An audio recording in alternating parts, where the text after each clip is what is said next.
All right, welcome inside to season 2, episode 23 of the Leafs Line podcast. I am your host, as always, Mario Russo. Joining me for this one is Evan Davis and Jared Rotenberg. What you do see on your screen is that we are part of DSN. We always will be part of DSN. We always have been part of DSN. Go check it out. We got all our stuff there. It is a terrific platform that we put together, and it just keeps on getting better. So definitely, you can't click on the link below, but you can click on the link in the description. Definitely go check that out. But what you don't see on your screen is the guy that we're missing from our crew. The brains behind the whole operation is none other than Adamo Romoli. Yes, I know it's a sad time. You don't get to hear those awesome takes from him or any of that, but no, he is getting ready to go down to Halifax.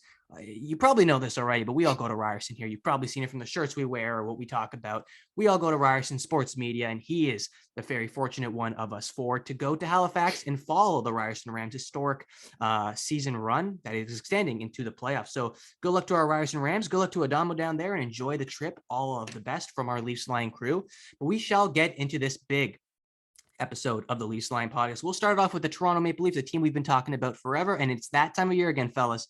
Scoreboard watching, and the Leafs are doing plenty of it to determine which matchup will they get into in the first round, which opponent will they have to face, for the better or for worse. We'll be getting to their playoff matchups. We'll also be getting to the weekend recap of this Toronto Maple Leafs team. It was a tale of two games. One against Montreal, they lose 4-2. The next one, I was actually in the presence, so I got to see that nice atmosphere from the Maple Leafs at Scotiabank Arena. And let me tell you, it was tight. It was tense, playoff atmosphere to say the least. And we'll get into those two games as well. And we're also going to talk about the teams in the Western Conference. They are in a very tight race for those final spots, the wild card spots, the final division spots, you name it. It is much more tighter than what we see in the Eastern Conference. We'll be getting to our predictions, and these are firm. Leafs Line has a tendency of sticking to our things. You can't be turning back.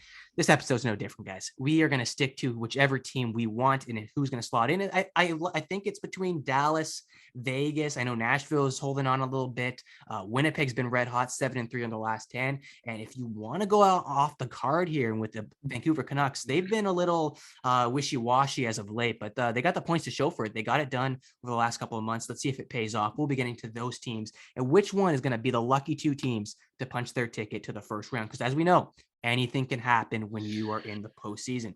And finally, there's a lot of new faces in new places. We'll be getting our thoughts on the Maple Leafs' new faces in Mark Giordano and Colin Blackwell. Jared will give us a quick analysis of that. And of course, we will wrap up the show with everyone else who's been traded. Some guys that we've talked about extensively in the last episode, the big guys. Andrew Copp's one of them. Claude Giroux, I believe he has 4 assists in his last 3 games. There's a lot of guys who've been succeeding in their new place. But why don't we start with the place that we are all familiar with, the team we're all familiar with, the Toronto Maple Leafs. Over the weekend, over the last 48 hours, Leafs Nation have been treated to some of the best and not so great hockey from this group that we are very accustomed to seeing as Leaf fans. It's always the bad before the worst, the bad and the good.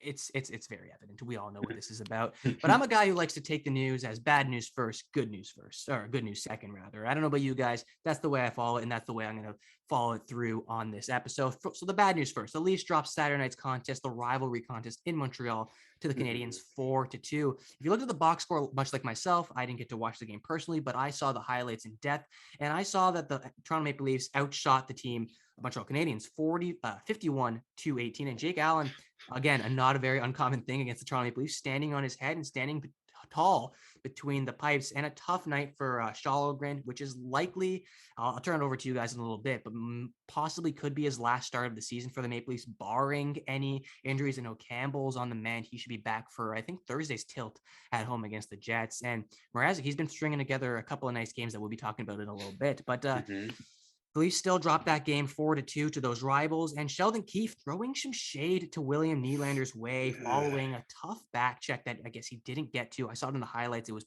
pretty poor from the kid. And we'll be talking about Nylander as well.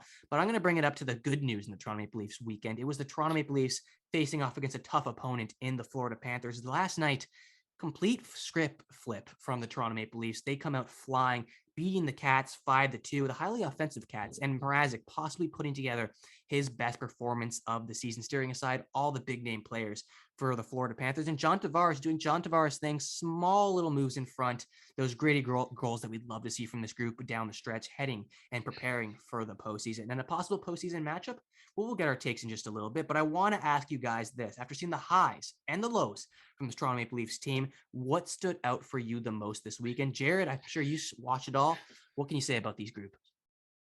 Well, I think both games were actually very good for very different reasons. I think on the Montreal game, while it was a very frustrating game, and I had a lot of harsh feedback after it because of the fact that we didn't ultimately get the win, I think we played really well, and we kind of just dominated a team. That was an example of us from puck drop until the end of the game, literally 36 seconds into the Montreal game. We scored our first goal by Austin Matthews, and we continued firing. But that was an issue of us not being able to bury our chances, making Jake Allen look like a Vezina candidate, which has been a consistent problem of us getting quote-unquote goal lead. So while it was very frustrating, I think it was an example of us absolutely dominating our opponent, but ultimately you don't get the win. It's frustrating. It pisses you off. You're like, damn, this team doesn't have the finishing ability, yada, yada, yada. But at the end of the day, we did very much dominate that opponent. So in the long run, as much as that night was a frustrating one, I think it was a good game, and it was ultimately a game that very much the storyline got clouded by the fact that the referee missed a very questionable call on Austin Matthews. In my opinion, I think he blatantly got tripped. Ultimately, it went uncalled. Paul Byron ended up skating it down the other way. 2 seconds later, it goes in the back of our net. That makes it 3-2. Then they score an empty netter. What can you do? Frustrating game. Not good not getting a win against that opponent, because that's an opponent, regardless of what the standings say, you need to crush the Montreal Canadiens every single night. So it wasn't a good game in the sense that it didn't make Leafs fans happy, but ultimately we played well. I mean, when you look at the shots 51-18, it was the most lopsided I've ever seen the deserve to win meter. It was literally, I believe, 94-6 was how the deserve to win meter said it. And again, though, it's an example of us, sure, 99.9% of the time we get that win, but why aren't we getting the win when it really matters? Frustrating, but at the end of the day, I did think we played well. It was a good performance. The questionable calls, though, really ended up stealing the story of the game. And the play of William Nylander really ended up clouding the storyline as well. As you mentioned, on that David Savard goal, laziness. And I'm a huge William Nylander fan. I have a William Nylander jersey. But I think Sheldon Keefe put it very well. He didn't shy away from criticizing William Nylander. It's not a lack of skill. He scored a goal in that game. He's a very skilled player. And this season, he has, I believe, 60 points already, something ridiculous like that. But it's an immense just lack of commitment to detail, and it's laziness and him gliding when he needs to make a clear back check when a player's rushing in. And it's I don't know what you do, because at this point in the season, we're not in the point where, it's all only October, whatever. We're in March, and you expect that your players dial it in for the playoffs. And the fact that he isn't doing it, it's a concerning sign. And we saw on the Florida Panthers game, he ended up being lowered down in the lineup. And I think that was a very clear message from Sheldon Keefe that he cannot play like that. It was very much not a good game from him, despite the fact that he scored a goal. And he has a lot of work to kind of get the narrative back to the point that it was earlier in the year, where he was playing very well. He's shown good defensive and smart play early in the year, but right now it's been absolutely lackluster for the last little bit now. It's not just in that game. Then moving over to the game against the Panthers, I mean, it was a little bit of the other end of the storyline, because I believe the shots by the end were very close. As you mentioned, it was a very tight game. It was a very playoff-style atmosphere, very chippy, and it showed that it was a matchup where these teams know if things go a certain way, they could potentially end up playing each other in a playoff matchup. And it was a chippy game all throughout, but ultimately we were able to get the win.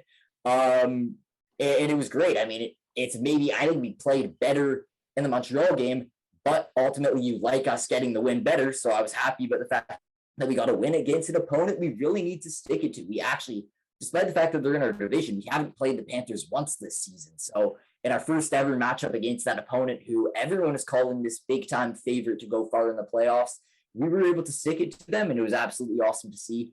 A very all right weekend. A lot of storylines came out of it, and I'm very interested to see how we kind of follow it up as we reach our final grind towards the playoffs. Trade deadline's out of the way, of course, and now it's the final race to kind of polish up your game, and it'll be very interesting to see how these Leafs do, as we know the task we have ahead of us. Absolutely. And I mean, you mentioned the trade deadline is far now, and no, not far, but it feels far in the rear view mirror. These are the guys that you have. You cannot make any changes. Obviously, you can make the little roster moves, sending guys up and down. But at the end of the day, these are the main core guys from top to bottom that are going to get it done, or they're going to go down with you. So it's interesting to see how these guys develop. We'll talk about in a little bit about how the new guys have been developing with this team. But Evan, I want to ask you this question.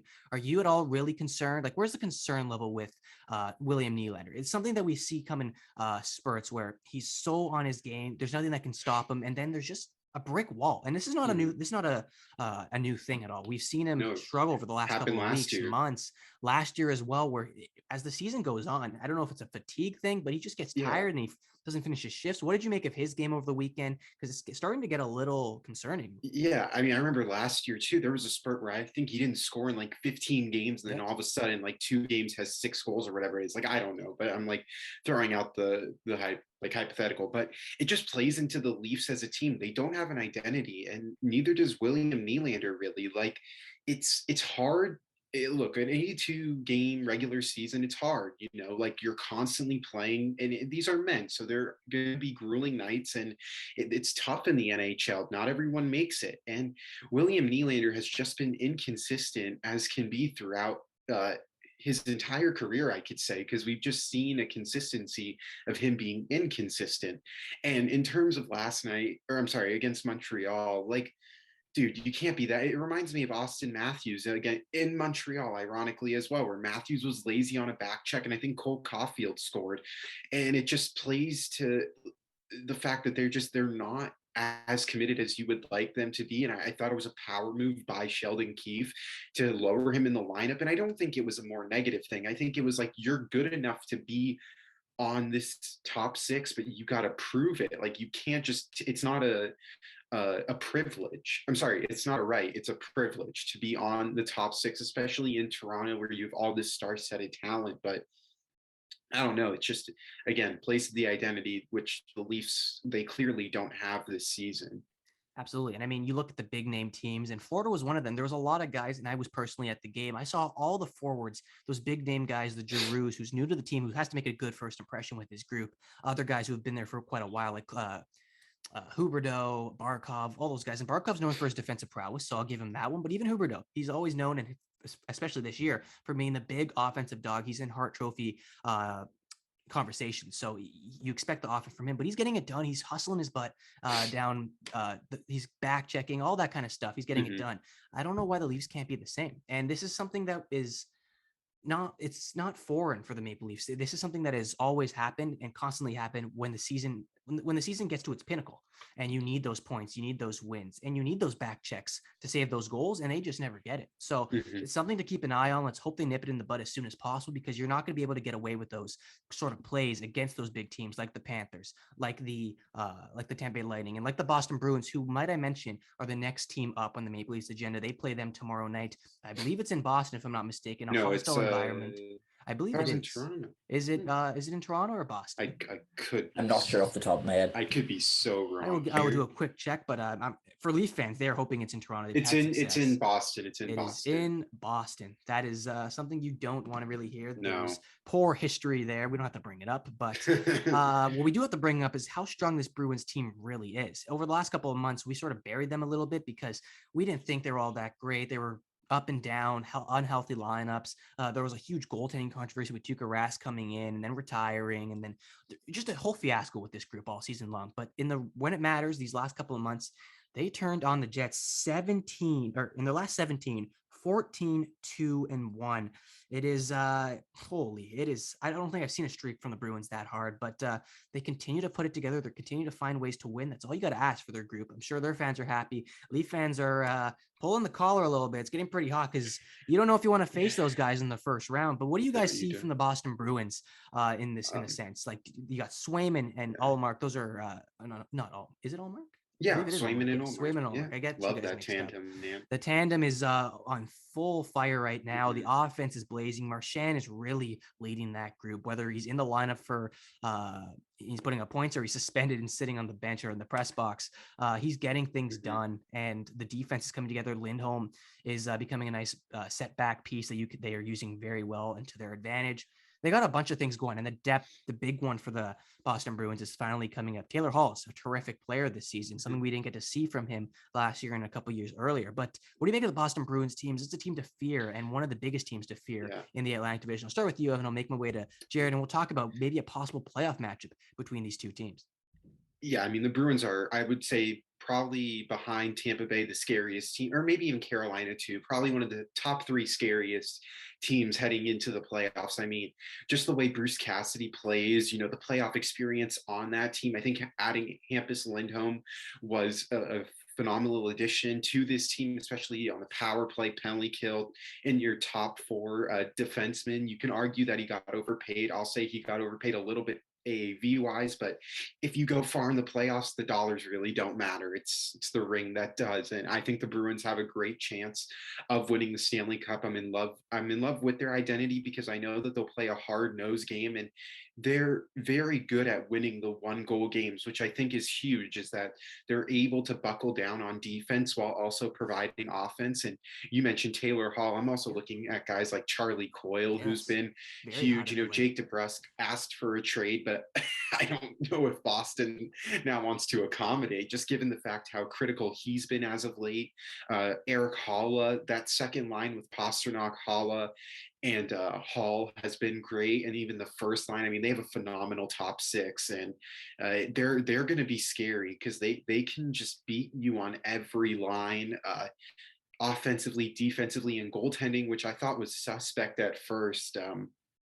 Has been very, very great as of late. And you talk about beating down on teams. This team is star-studded from top to bottom. They're getting things done. They're dealing right now. But weird narrative for the Boston Bruins this season. Like, they've spent probably 70-80% of the regular season sort of sitting in not the basement of the league, because they're nowhere close there, but in the middle of the pack. They haven't really been fighting for that first top dog spot in the Atlantic. And then out of nowhere, I think it was maybe you want to stay right after I think it's right after that COVID break, if I'm not mistaken, where they're just starting to fire. They get the deadline acquisitions that they need. They address the defensive needs, and they get everything together, and they're seeing the results from it. And Jared, I know, much like myself, you have watched this team against the Boston Bruins. I wouldn't say a fair amount of times, maybe an excessive amount of times. We've seen the collapses. We've seen the joyful reminiscence in the regular season, but Boston is a tough place to play. Boston is a tough team to play. Do you want to take your odds? I've heard a lot of Maple Leaf fans saying, yeah, we want to take our odds this year against the Boston Bruins. And I don't know if I'm with them right there, but are you in the same boat, or you're fearing these teams for your life and you're hoping the Leafs start to move the revolver of which teams they're going to face in the postseason and it doesn't land on these Bruins? Oh, I definitely do not want to see ourselves play a matchup against the Boston Bruins. This team is just scary from top to bottom, and it's not even about name value and individual people. Of course, they have their top line that carries all their name value, but after that, a key word that Evan mentioned when talking about the Boston Bruins was identity, and it's something we talk about when we're talking about the Leafs. However, when it comes to the Boston Bruins, their identity is a team that for most of the season, they've been middle of the pack, but at the very end, they know it's crunch time. And whereas some other teams, not going to name any names, they start to wither under that pressure, the Boston Bruins start to step it up, and they absolutely play out of their minds. As you mentioned, they're 14-2-1 in their last 17 games. They've won 4 in a row. They're 8-1-1 in their last 10. They're really stepping it up in the final crunch of the season. And they're getting back to the point whereas earlier in the year, people started doubting, oh, is this team really ready to go on another deep run?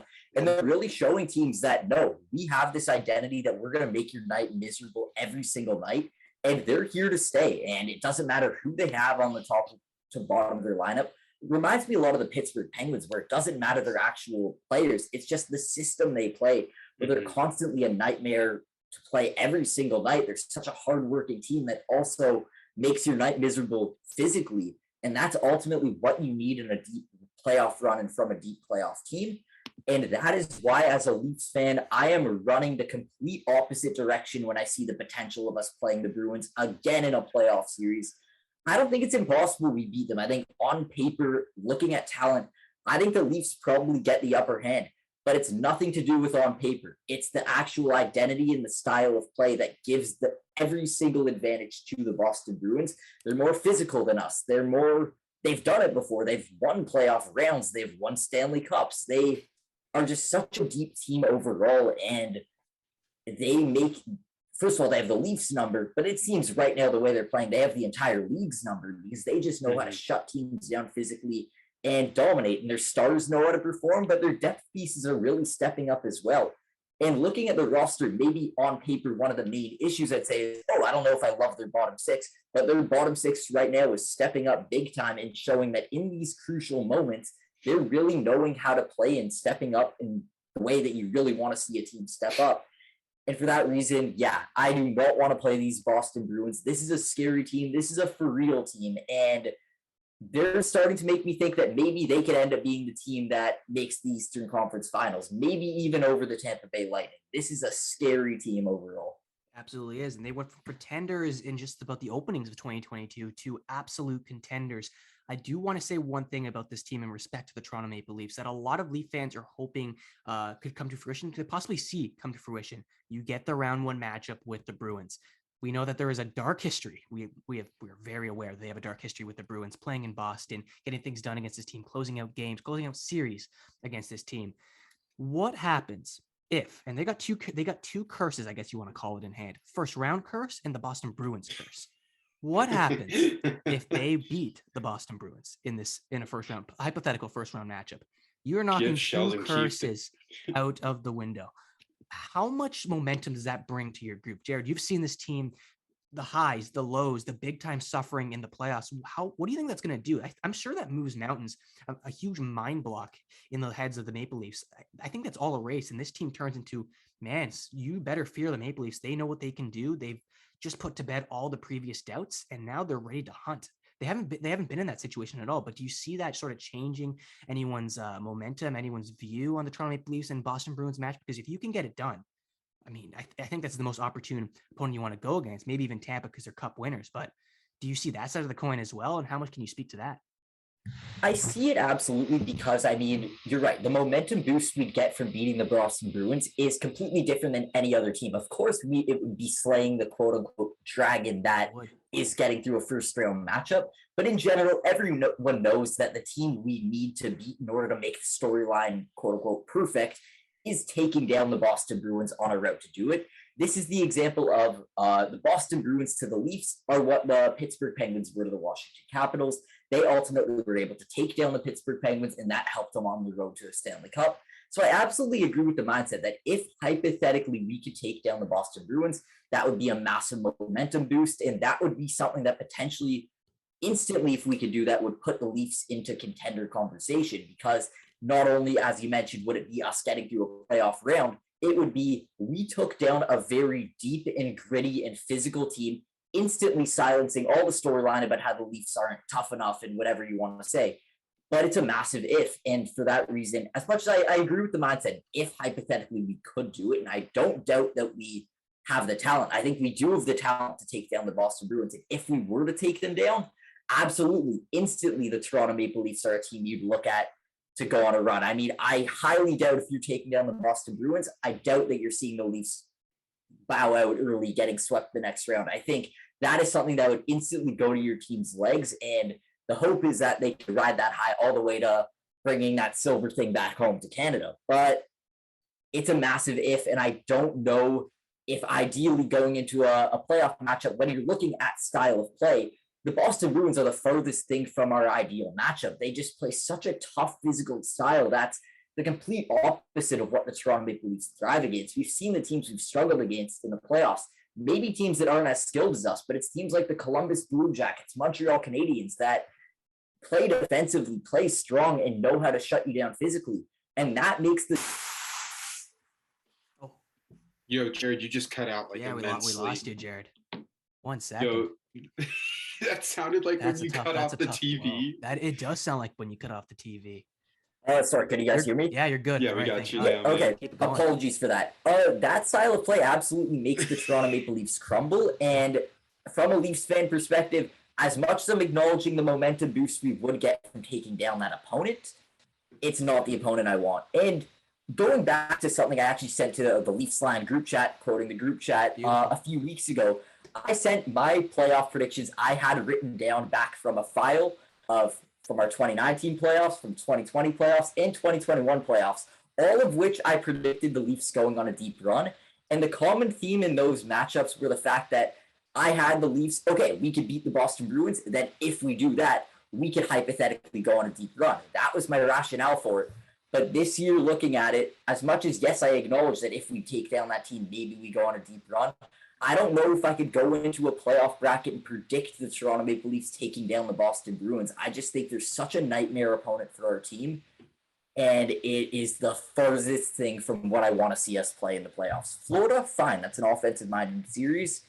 Boston, run the other way.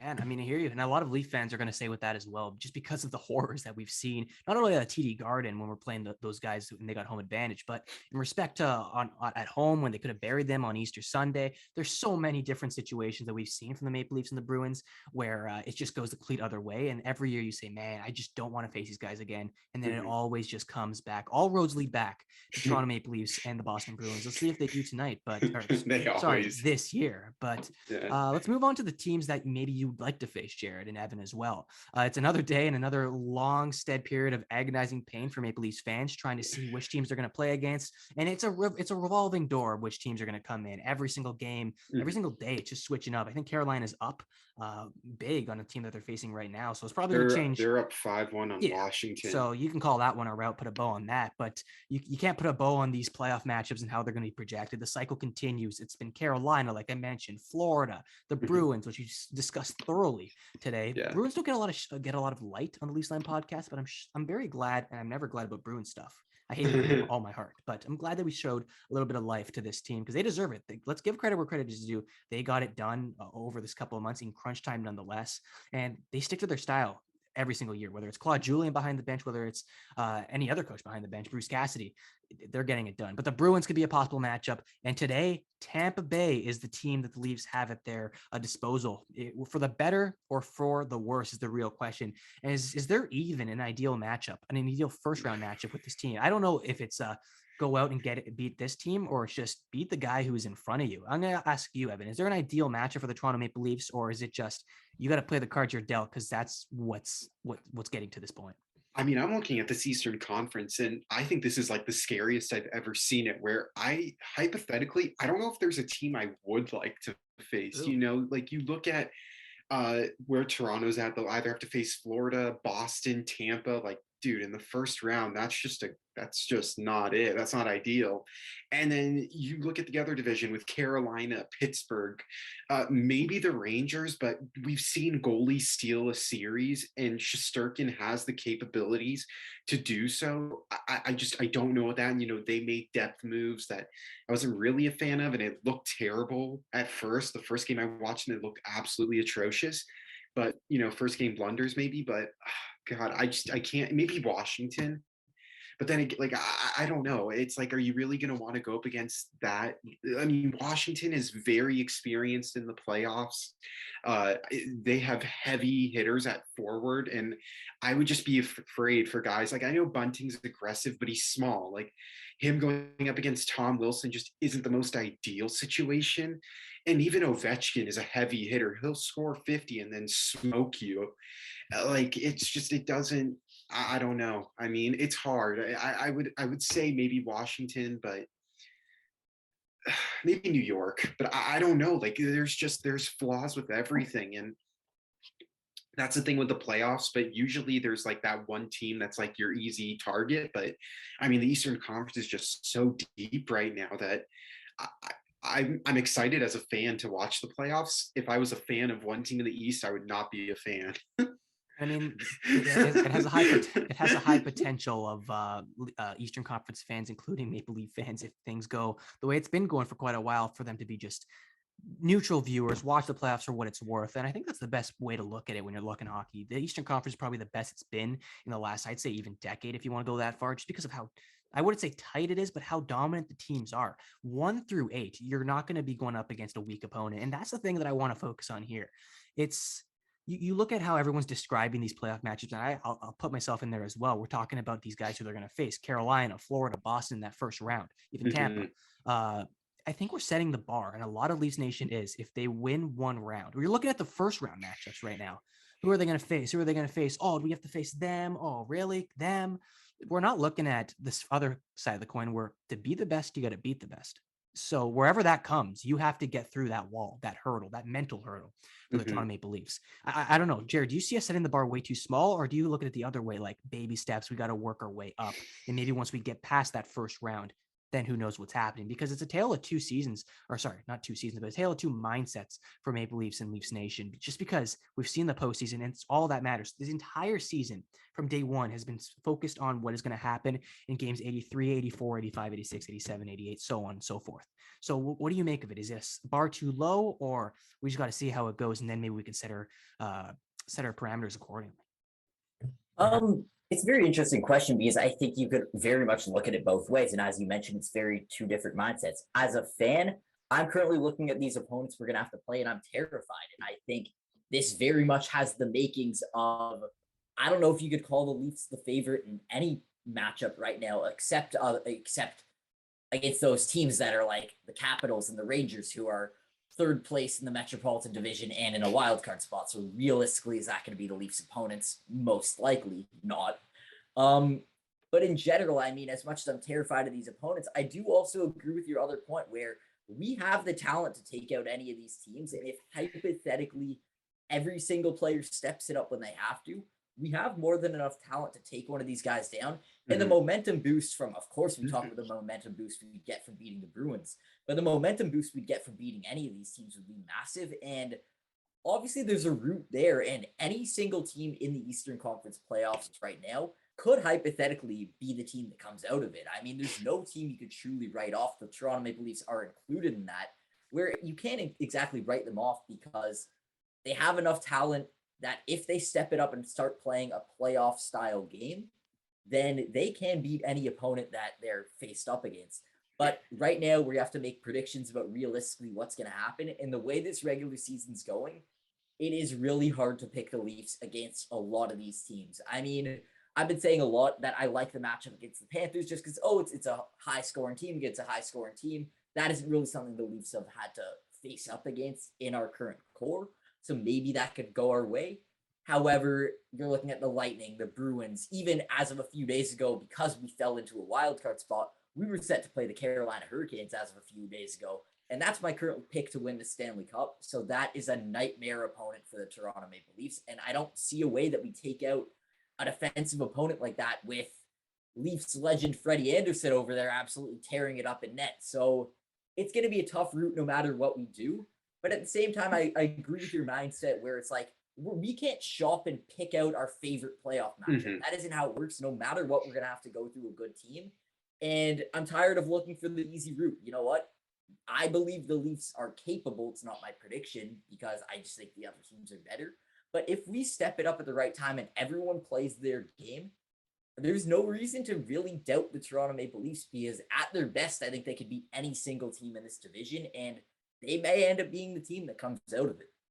And I'm gonna put this little segment before we move on to the Leaf fans. Leaf fans, where there's a couple Leaf fans on the show. Being Jared, Evan is slowly transitioning. Honorary. I hope maybe I got the blue shirt on. He's got the blue shirt. That's all we can ask for. And then we have our regular here, who not today is obviously absent, but Adamo Romoli, big Leafs fan there as well. I know it is a sad sight to see, but Don't bring it up again. Let's bring it in closely, fans. This is what you're gonna see from this group down the stretch in the playoffs. You know what you're heading into. We've been there before. We've been down the stretch. So listen, you're going to hear a lot of things about down the stretch and in the playoffs about identity. That's probably the biggest thing that all the teams, you look at the teams that we've been talking about, the Carolinas, the Floridas, the Tampas, the Bostons, they all have that identity that hasn't changed at all. And it's always changed for the better. For the Maple Leafs, identity has been changing for the worse. We mentioned it on the show too, numerous times with Nylander at the forefront of it, laziness from the big top forwards on this group.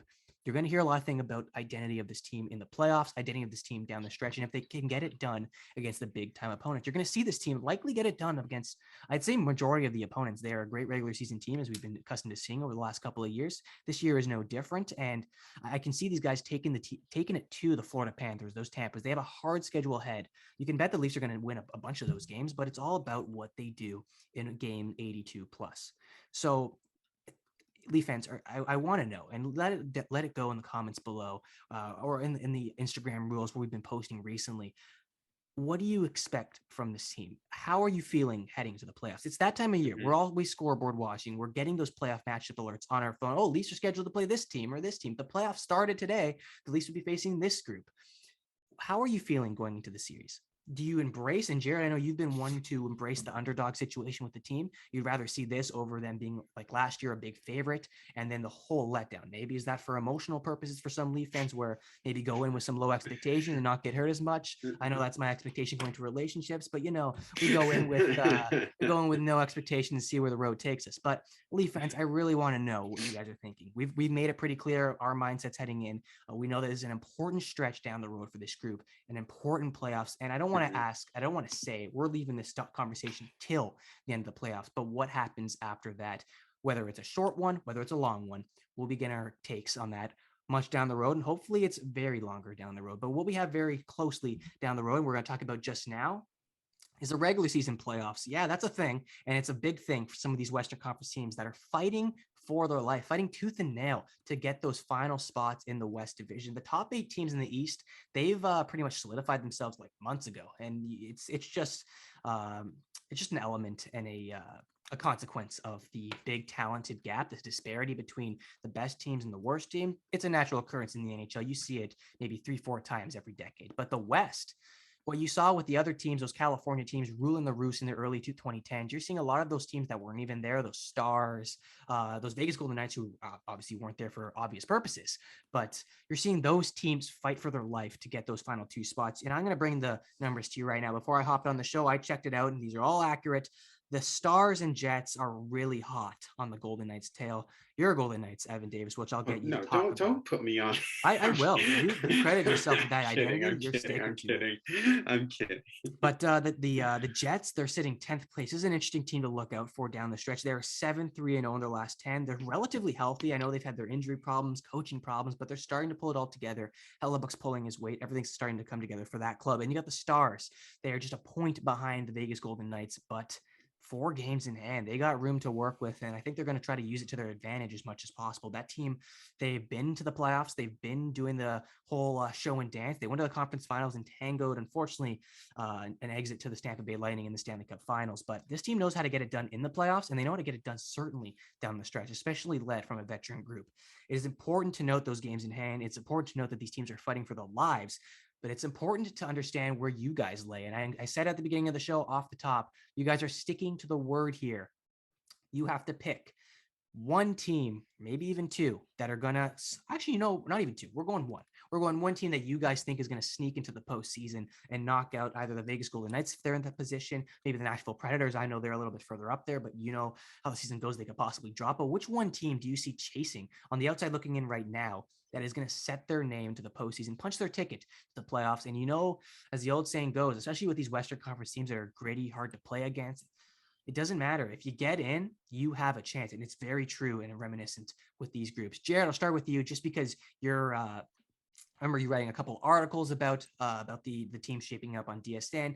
But which team, end all be all, this is your last call right now, which team do you see sneaking into the playoffs? Is it the Stars, the Jets, or are you going to go maybe off the board here and spoil a little bit the Canucks name? I know they've been scuffling a little bit, but they're a team that maybe can tango. I know they're a bit of interesting breed under Bruce Boudreau, but which team do you see edging out whatever team finishes in that last spot and hurdling over them and getting into the playoffs? Well, with the way they played earlier this year, for not even just earlier in a little bit of the season, for 90% of the season, nothing the Winnipeg Jets did convinced me they were ready for the playoffs. And I am throwing all logic out the door, considering how they are heating up right now. And I'm saying somehow, some way, they are going to heat up, and they're already starting to heat up, and they will soar to the finish line like the Jets that they are, and they will make a playoff spot. They don't deserve it with the way they played for 90% of this season, but they have too much talent, in my opinion, not to be a playoff team. And considering right now they are the 6th place team in the Central Division, despite the fact that they've made it close, it's still going to take a battle, and it's still going to rely on the fact that other teams that have games in hand on them are going to need to start losing some games. It's going to be a war. I think the Winnipeg Jets fly into the playoffs, though, and with the skill they have the potential to even do some damage once they're there. Yeah, and sticking to the DSN article that you can definitely check out on the website. I remember editing it. I remember reading it, and I'm sure a lot of people do as well. You had the Jets.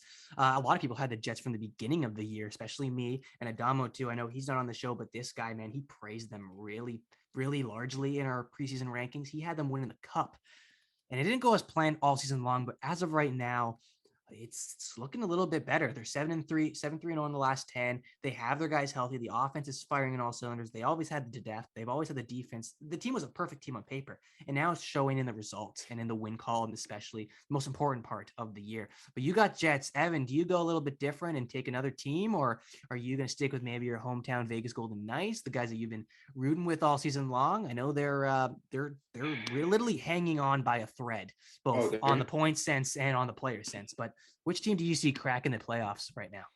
I mean, like my heart wants to say Vegas just because I think once they get their guys healthy, there can be something there. And I just don't want this year to be a wasted year, like acquiring Eichel, and then having to trade away Fleury last year because you couldn't retain any of that salary. But I, I don't know. Dallas has been really good as of late, and Jared went Winnipeg, so I'll choose their Central Division rival. I'll take the Dallas Stars. I mean, Jason Robertson has been fantastic since playing his first full season in the NHL. I listened to his Spitting Chicklets podcast that he did and just said how much the bubble actually helped him being a healthy scratch and not having to worry about playing, rather just practicing and learning from that phenomenal veteran core with Ben and Pavelski. And I think if you just get those guys into the playoffs, they could. I don't know if they'd win a series, but I definitely think they can make a series against Colorado or Nashville very interesting. Maybe push it to 6 games. I wouldn't see it going 7. Maybe, it's just the playoffs. Anything can happen. But I would definitely say 6 games wouldn't be shocked. And I thought they were going to trade John Klingberg. I think Dallas did too. But as they started streaking in the right direction, they're like, why don't we hold off on him? And if it doesn't go well in the postseason, then there's always the off season, and then the draft capital even increases because then teams are like, screw this pick. I'm gonna take the guaranteed stud. I have the money to pay him.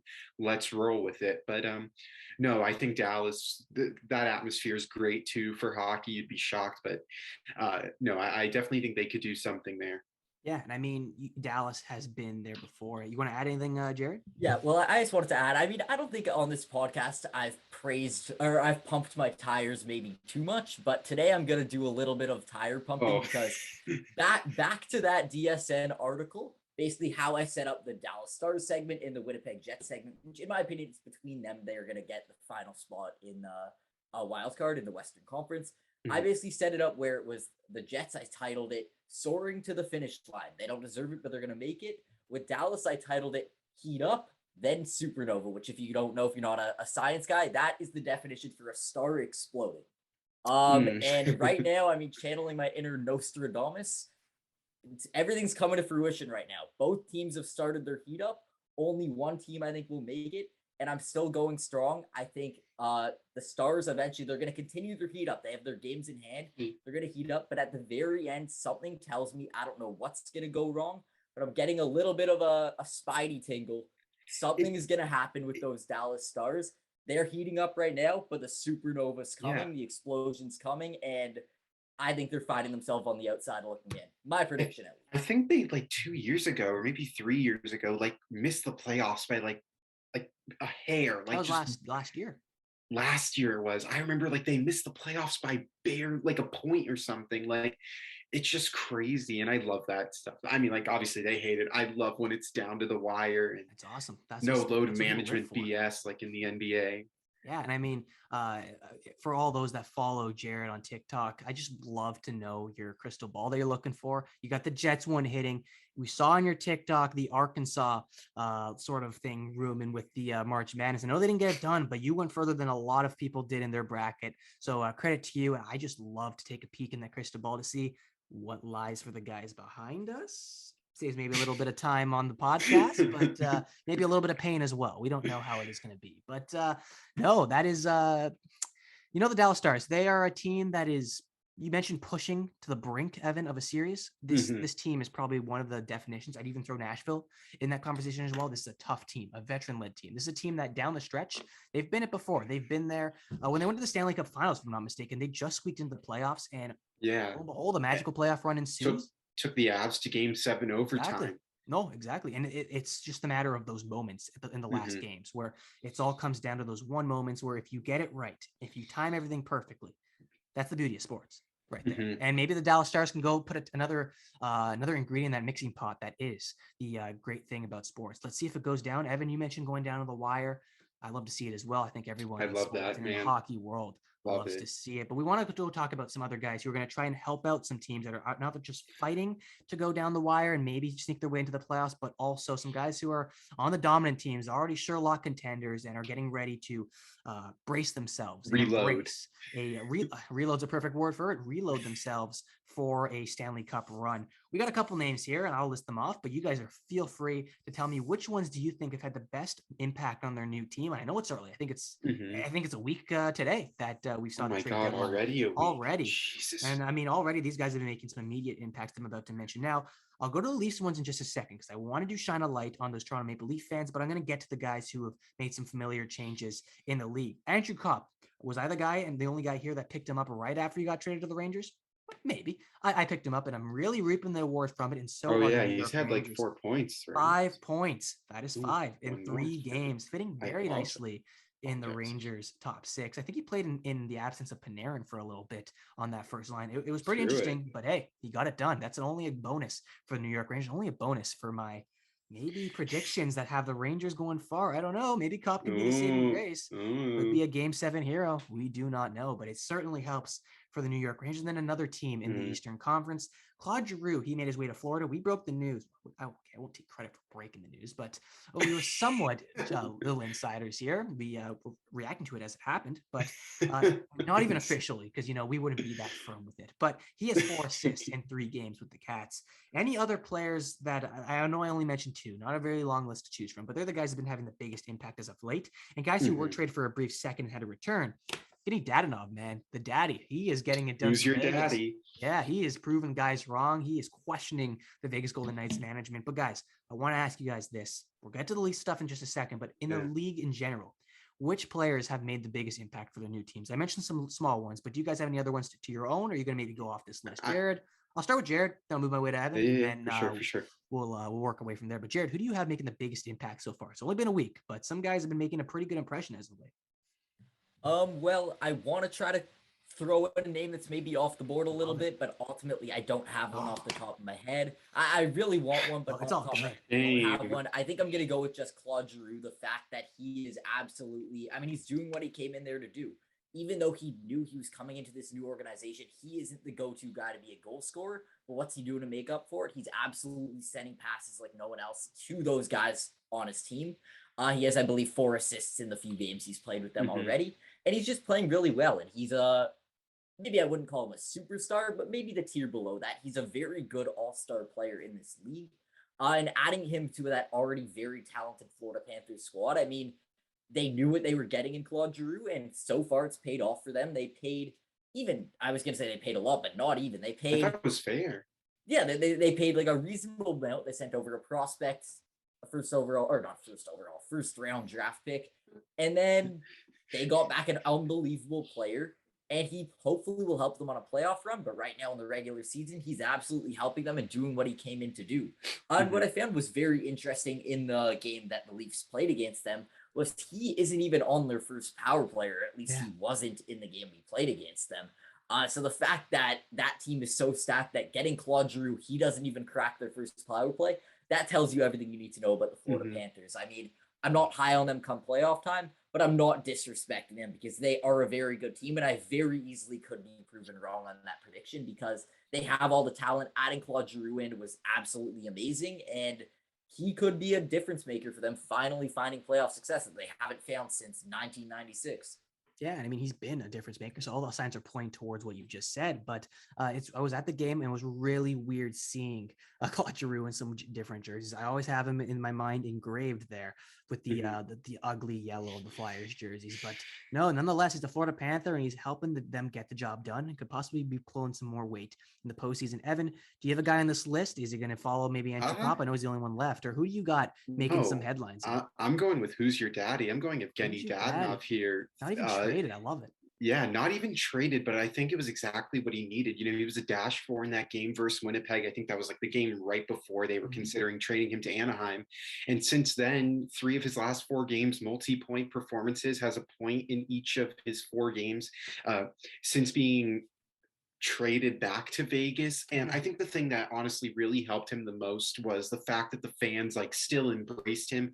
I remember in that game against Florida, he scored and the crowd just went absolutely berserk. And I think they kind of felt bad that his name was getting blended up into possible trades. Like, are you going here? Are you going here? We just want to get rid of your contract. And in the end, I think it was the confidence that he needed. Had that huge goal OT winner against Chicago, down 3-0 in the third. They come back and win in overtime. And that, just given that they have so many games or so many less games, they really, really needed that win. And he came up big for them, came up big against Nashville. He's just been great since. And yeah, I'm going with Evgeny Dadonov here, the guy who didn't get traded, but everyone thought he did.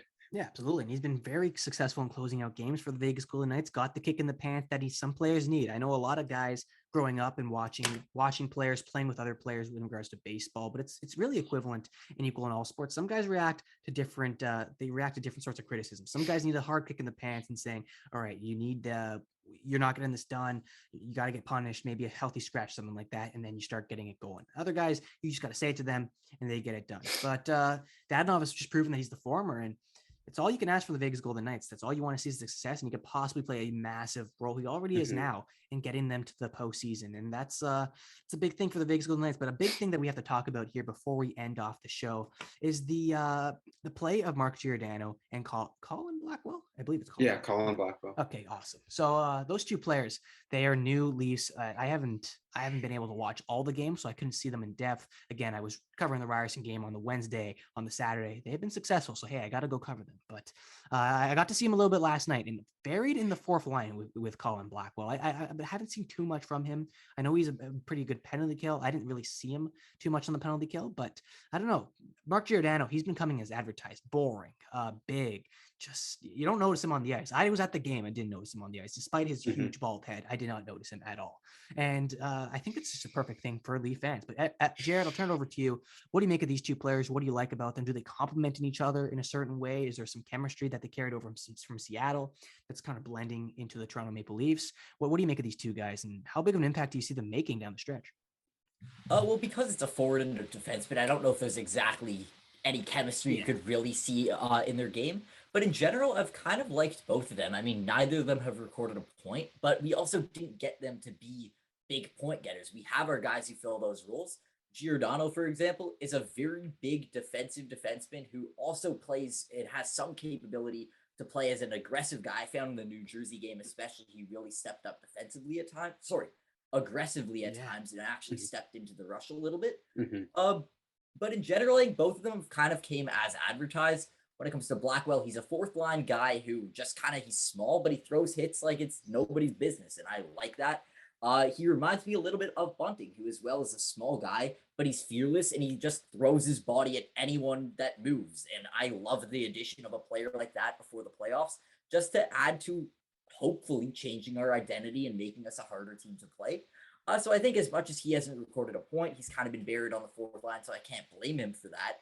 But he's been solid, and as much as he hasn't blown me away, I didn't expect him to blow me away. He's done exactly what I kind of expected to do and what the scouting report on him told me about him, where he's just a guy that isn't really going to have a lot of offensive upside, but he's going to throw his body on everything.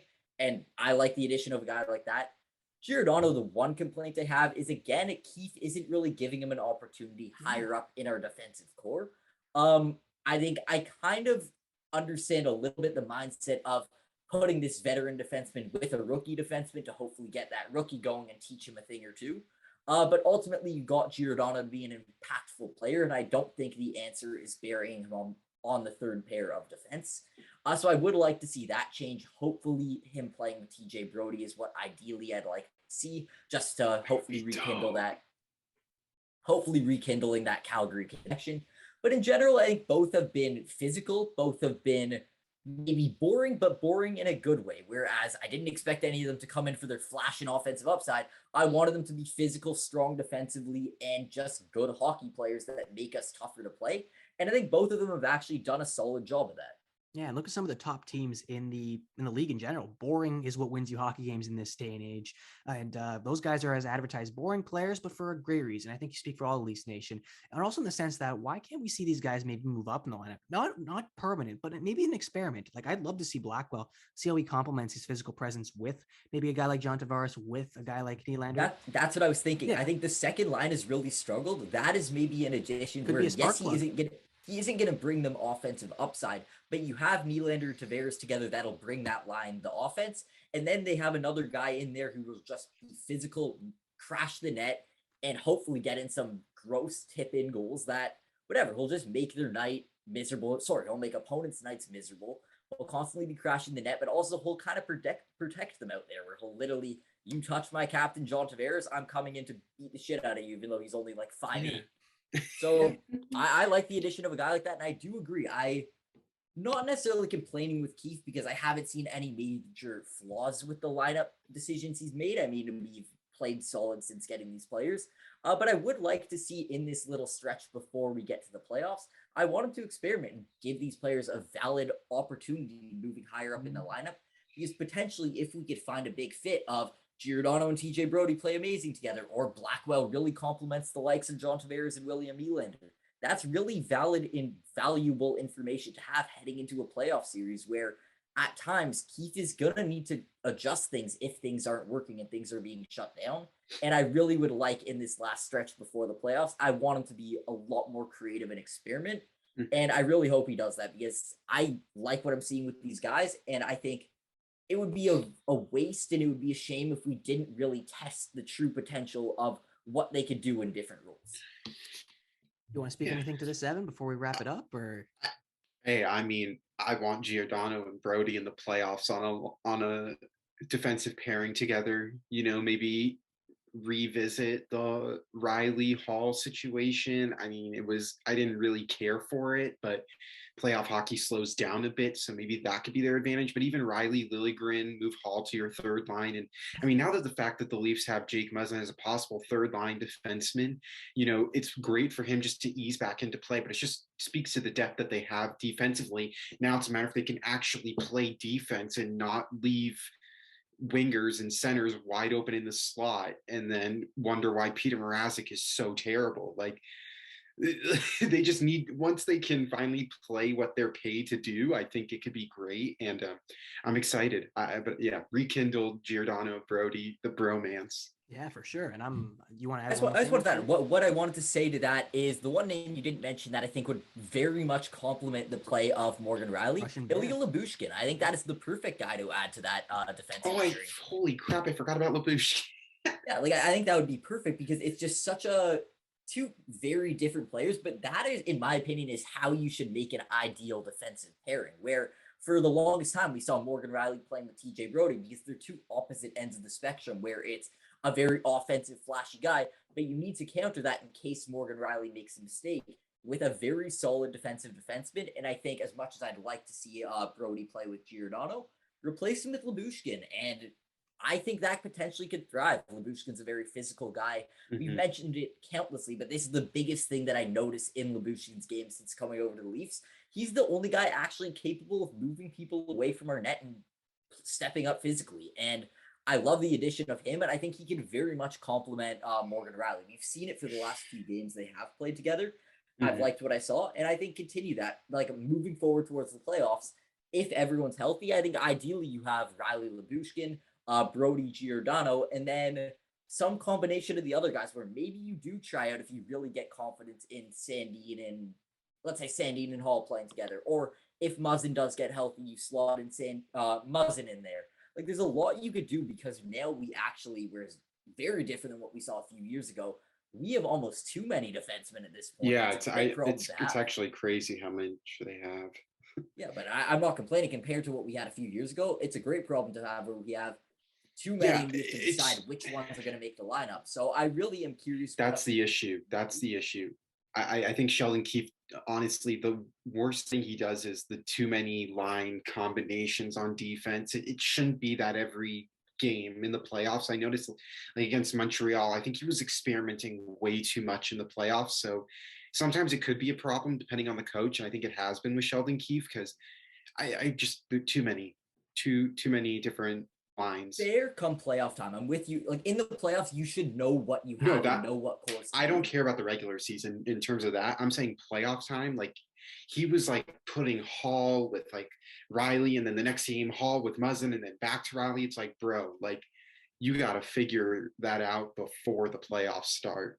No, I'm with you, and that's why I really think it would be a shame if Keefe doesn't utilize this last little stretch before the playoffs to his advantage. Because we have a few weeks now, we have some time, and we have a lot of guys that kind of need to be auditioned in different positions.